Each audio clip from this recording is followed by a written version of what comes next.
तो आपको शेड्यूल बनाना है वह 2 महीनों के हिसाब से बनाना है कि मेरे को इस दिन इस सब्जेक्ट का ये। नमस्कार दोस्तों, एक बार फिर से आप सभी का रेलवे वाले बाबू यूट्यूब चैनल पर हार्दिक स्वागत है। मैं दिनेश कुमार। आज की इस वीडियो में हम बात करेंगे कि जो रेलवे ग्रुप डी की एग्ज़ाम डेट घोषित की जा चुकी है, जिसका एग्ज़ाम 17 नवंबर 2025 से लेकर लास्ट दिसंबर 2025 तक आयोजित होने वाला है। इस वीडियो में हम बात करेंगे कि आपको अब इन लास्ट 2 महीनों में किस तरीके से अपना शेड्यूल बनाए रखना है ताकि आपका सिलेक्शन हो सके। हमने भी जब तैयारी की थी तो हमने भी किस तरीके से पढ़ाई की थी, जो हमारा एनटीपीसी में सिलेक्शन हुआ था, उसी की तर्ज पर आज आपको बताएंगे कि आपको किस तरीके से अपनी पढ़ाई करना चाहिए, किस तरह की रणनीति रखनी चाहिए ताकि आपका सिलेक्शन हो सके।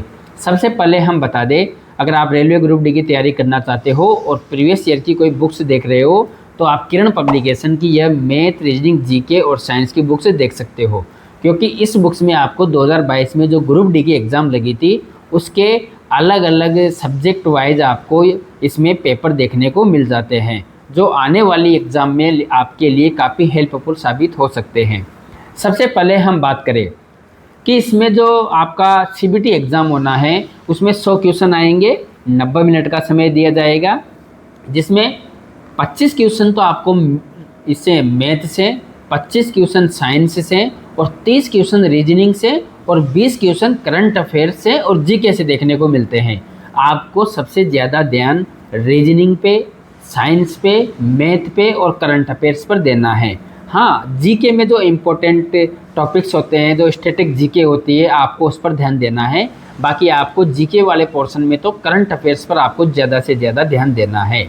और जो मैथ हो गई, रीजनिंग हो गई, उसमें जैसे आप में जो टॉपिक्स हैं, जैसे मैंने अलग से वीडियो भी बना रखा है इंस्टाग्राम पे भी और यूट्यूब पे भी, कि जो इम्पोर्टेंट टॉपिक्स हैं मैथ के, रीजनिंग के, तो आप उनको देख सकते हो कि कौन से इंपॉर्टेंट टॉपिक्स है जिनसे ज़्यादा क्वेश्चन आते हैं, उनको आपको अच्छे से पढ़ लेना है।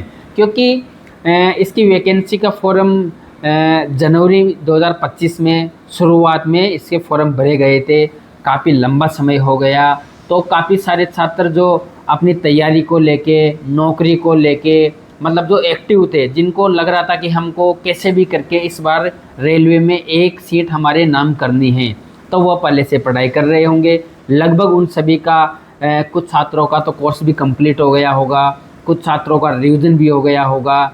लेकिन जो छात्र का भी कोर्स कंप्लीट नहीं हुआ, सबसे पहले तो जितने जो टॉपिक्स हैं, जो सिलेबस है, सबसे पहले तो उसको कवर करने की कोशिश कीजिए।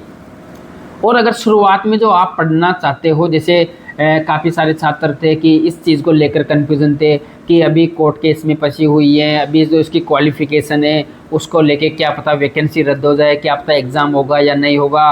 और जो 10th वाले स्टूडेंट थे उनके मन में डाउट था, क्या पता इसमें ITI न लागू कर दे। तो काफ़ी सारे छात्र मतलब एक्टिव नहीं थे पढ़ाई को लेकर। अगर देखा जाए तो कुछ छात्र जो एनटीपीसी की तैयारी कर रहे थे, तो इसमें एनटीपीसी हो या ग्रुप डी हो, सिलेबस सारा सेम ही है। बस एनटीपीसी में थोड़ा जीके का, करंट का पोर्शन ज़्यादा रहता है और साइंस का उधर कम रहता है, लेकिन इधर साइंस का ज़्यादा रहता है और करंट अफेयर्स तो इधर भी आती है। और जो मैथ, रीजनिंग है, वह तो उधर का सिलेबस भी सेम है, इधर का सिलेबस भी सेम है, लेकिन आपको एक शेड्यूल अच्छे से बना लेना है।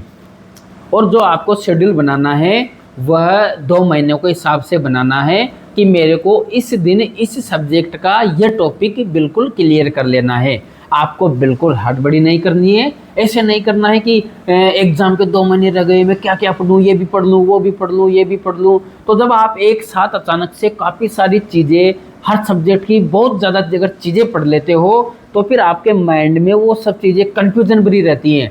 फिर जब आप अगर एग्ज़ाम देने बैठोगे तो फिर वो जब कोई क्वेश्चन आपके सामने रहेगा तो आपने एक दिन में काफ़ी सारा ज़्यादा मैटर पढ़ लिया, तो फिर कन्फ्यूज़न भरा रहता है। तो आप एग्ज़ाम में वहाँ पे 4 ऑप्शनों में से 2 तो चलो मान लिया, आप ये उनको हटा दोगे कि यहाँ 2 ऑप्शन तो इनमें से नहीं है, बाकी ये ऑप्शन यार बी ऑप्शन है क्या सी ऑप्शन है।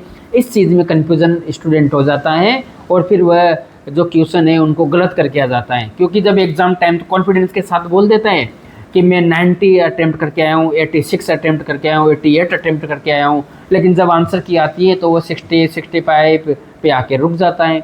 इसलिए आपको जो भी पढ़ना है एक शेड्यूल के साथ पढ़ना है कि जैसे आप एक टाइम टेबल सेट कर लीजिए कि मेरे को इस सब्जेक्ट को इतना टाइम देना है और इस सब्जेक्ट में ये टॉपिक इतने घंटे में मेरे को कंप्लीट करना है। लेकिन आपको एक धैर्य के साथ में, आत्मविश्वास के साथ में आपको अच्छे से अपना एक शेड्यूल बनाकर अपनी पढ़ाई करनी चाहिए और आपको कभी घबराने की ज़रूरत नहीं है।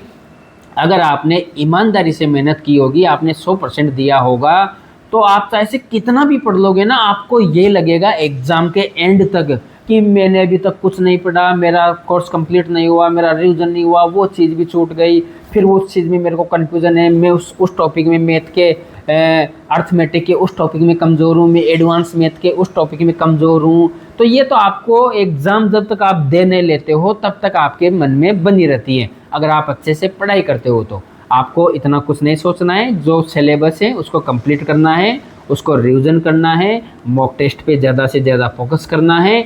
और मॉक टेस्ट में आप एक चीज़ याद रखिए, कभी भी जो उसका, जैसे काफ़ी सारे मॉक टेस्ट इस पे देखने को मिलते हैं ऑनलाइन, तो आपको उसको देख के घबराना नहीं है कि यार मेरे तो वहाँ पे 50 ही अटैम्प्ट होते हैं, मतलब मेरे कुल टोटल 50 मार्क्स आते हैं, 60 मार्क्स आते हैं, 55 मार्क्स आते हैं, 17 मार्क्स आते हैं। तो उस चीज़ को लेके आपको घबराना नहीं है।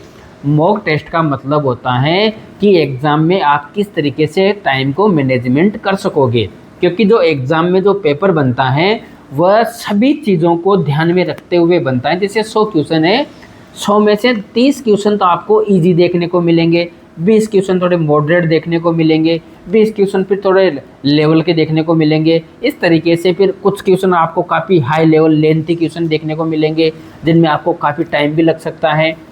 लेकिन वो एग्ज़ाम की बाद में हम वीडियो बना देंगे कि एग्ज़ाम में किस तरीके से आपको बैठना है, किस तरीके से आपको तैयारी करनी है। लेकिन अभी तो आप अपना कोर्स कंप्लीट कीजिए, आराम से अपनी पढ़ाई कीजिए। आपको हड़बड़ाने की या घबराने की ज़रूरत नहीं है कि एग्ज़ाम आ गए सिर पे, मैं क्या पढ़ूँ, क्या क्या नहीं करूँ, मैं इतने दिनों से नहीं पढ़ रहा था। हालांकि आपको इतने दिनों से पढ़ना भी चाहिए, लेकिन आप एक धैर्य के साथ, आत्मविश्वास के साथ अपनी पढ़ाई जारी रखिए, एक शेड्यूल के साथ जारी रखिए। इधर उधर घूमना बंद कर दीजिए, रील को स्क्रॉल करना बंद कर दीजिए, यूट्यूब पे या इंस्टाग्राम पे जो भी चीज़ देखनी है, तो जो आपकी एग्ज़ाम से रिलेटेड जो चीज़ें हैं वही आप देखिए। और कुछ दिनों के लिए सोशल मीडिया से थोड़ी दूरी बना लीजिए। जब जैसे लगे कि मैं जैसे पढ़ रहा हूँ, 4 घंटे लगातार पढ़ लिया, तो आप 10-20 मिनट आप सोशल मीडिया को दे सकते हो, लेकिन फिर वापस आपको अच्छे से अपनी पढ़ाई करनी चाहिए। बाकी इसके बाद भी अगर आपके माइंड में कुछ डाउट्स हो तो आप कमेंट सेक्शन में पूछ सकते हो, आपके हर जवाब का हम रिप्लाई करने की कोशिश करेंगे। बाकी आप हमारे इंस्टाग्राम चैनल दिनेश रेलवे वाले बाबूजी से भी जुड़ सकते हो, वहाँ पर आपको शॉर्ट वीडियो देखने को मिलती है और यहाँ पर आपको फुल डिटेल के साथ में वीडियो देखने को मिल जाती हैं। आज के लिए इतना ही काफ़ी, धन्यवाद।